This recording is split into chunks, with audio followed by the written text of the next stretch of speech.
হেই, কি অবস্থা? বৃষ্টি বাদল শেষ, আবার সূর্যের দিন শুরু। আবার গরমের রাতও। বৃষ্টি যখন চলছিল তখন ভালোই লাগতেছিল।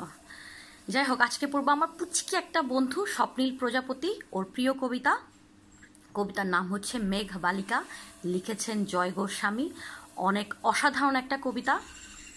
দেখা যাক এই অসাধারণ কবিতাটার সাথে আমি কি করতে পারি আজকে।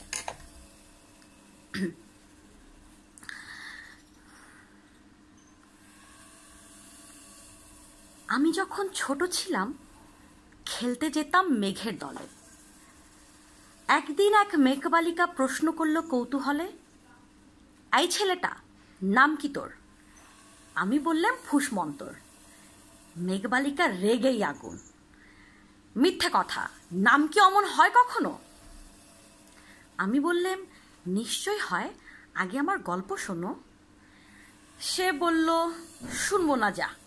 সেই তো রানী, সেই তো রাজা, সেই তো একই ঢাল তলোয়ার, সেই তো একই রাজার কুমার পক্ষীরাজে। শুনবো না আর ওসব বাজে। আমি বললাম, তোমার জন্য নতুন করে লিখবো তবে। সে বলল, সত্যি লিখবি? বেশ, তাহলে মস্ত করে লিখতে হবে, মনে থাকবে?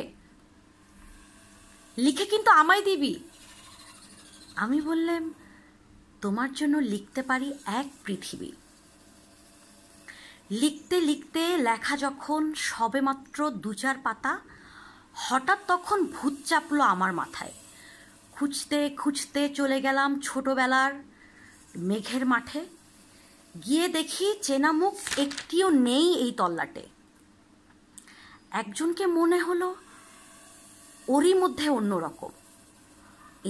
এগিয়ে গিয়ে বললাম তাকে, তুমি কি সেই মেঘবালিকা? তুমি কি সেই? সে বলল, মনে তো নেই, আমার ওসব মনে তো নেই। আমি বললাম, তুমি আমায় লেখার কথা বলেছিলে। সে বলল, সঙ্গে আছে, ভাসিয়ে দাও গাঙের ঝিলে। আর হ্যাঁ শোনো, এখন আমি মেঘ নই আর, সবাই এখন বৃষ্টি বলে ডাকে আমায়। বলেই হঠাৎ এক পশলায় চুল থেকে নখ আমায় পুরো ভিজিয়ে দিয়ে অন্য অন্য বৃষ্টি বাদল সঙ্গে নিয়ে মিলিয়ে গেল খরস্রোতায়। মিলিয়ে গেল দূরে কোথাও, দূরে দূরে। বৃষ্টি বলে ডাকে আমায়, বৃষ্টি বলে ডাকে আমায়। আপন মনে বলতে বলতে আমি গেলাম, আমি কেবল বসেই রইলাম। ভিজে একশা কাপড় জামায় গাছের তলায় বসেই রইলাম। বৃষ্টি নাকি মেঘের জন্য? এমন সময় অন্য একটা বৃষ্টি আমায় চিনতে পেরে বলল,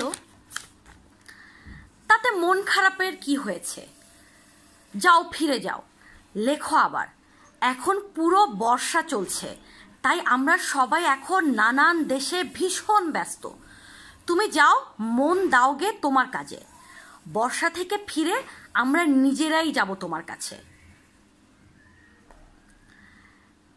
এক পৃথিবী লিখব আমি, এক পৃথিবী লিখব বলে ঘর ছেড়ে সেই বেরিয়ে গেলাম। ঘর ছেড়ে ঘর বাঁধলাম গহন বনে।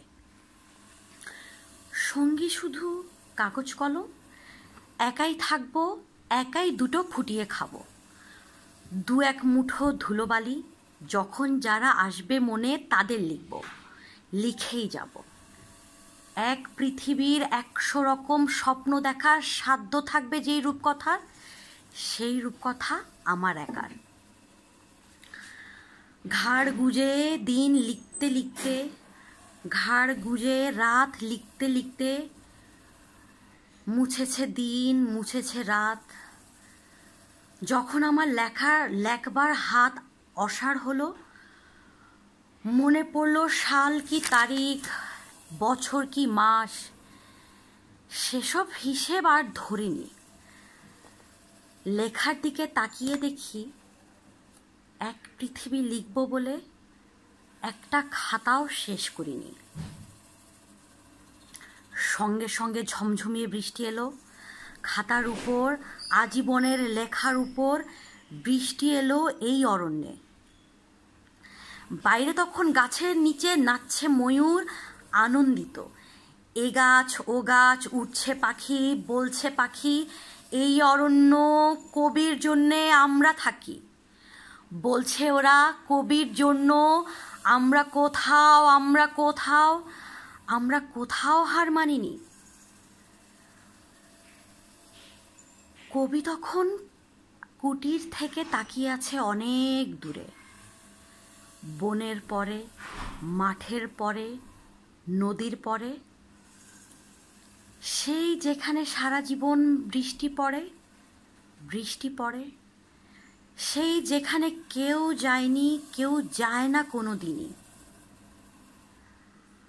আজ সে কবি দেখতে পাচ্ছে সেই দেশে, সেই ঝর্ণা তলায় এদিক ওদিক ছুটে বেড়ায় সোনায় মোড়া মেঘ হরিণী, কিশোর বেলার সেই হরিণী। Thank you. হ্যাঁ, আমি জানি খুব একটা ভালো হয় নাই, আরও অনেক ভালো হতে পারতো। আজকে হয়েছে কি, কোনো সময় তো আমি 4-5 বার করে রেকর্ড করি, তারপরে যেটা আমার কাছে বেশি ভালো মনে হয় আমি সেটা আপলোড করি, এবং মাঝে মাঝে আমার কাছে মনে হয় কি যেগুলো আমি ডিলিট করে দিয়েছি সেগুলো মনে হয় বেশি ভালো ছিল। তো আজকে যাই না, আজকে এই কবিতাটা না আমি একবারই পড়েছি, আমার কাছে মনে হচ্ছে যে এটা ভালো হয়েছে, এটা থাক। Thank you, tata, good night.